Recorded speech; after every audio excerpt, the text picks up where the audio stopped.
ما كان إبراهيم يهوديا ولا نصرانيا ولكن كان حنيفا مسلما وما كان من المشركين.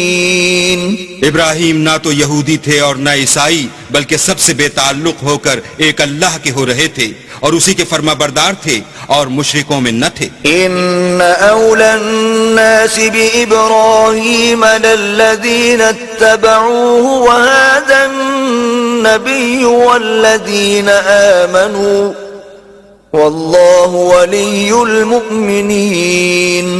ابراہیم سے قرب رکھنے والے تو وہ لوگ ہیں جو ان کی پیروی کرتے ہیں، اور یہ پیغمبر آخر الزماں اور وہ لوگ جو ایمان لائے ہیں، اور اللہ مومنوں کا کارساز ہے. ودت طائفة من أهل الكتاب لو يضلونكم وما يضلون إلا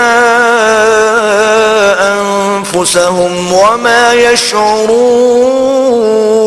اے اہل اسلام، بعض اہل کتاب اس بات کی خواہش رکھتے ہیں کہ تم کو گمراہ کر دیں، مگر یہ تم کو کیا گمراہ کریں گے، اپنے آپ ہی کو گمراہ کر رہے ہیں اور نہیں جانتے. يا أهل الكتاب لم تكفرون بآيات الله وأنتم تشهدون. اے اہل کتاب، تم اللہ کی آیتوں سے کیوں انکار کرتے ہو اور تم تورات کو مانتے تو ہو. يا أهل الكتاب لم تلبسون الحق بالباطل وتكتمون الحق وأنتم تعلمون. اے اہل کتاب، تم سچ کو جھوٹ کے ساتھ خلط ملط کیوں کرتے ہو اور حق کو کیوں چھپاتے ہو اور تم جانتے بھی ہو.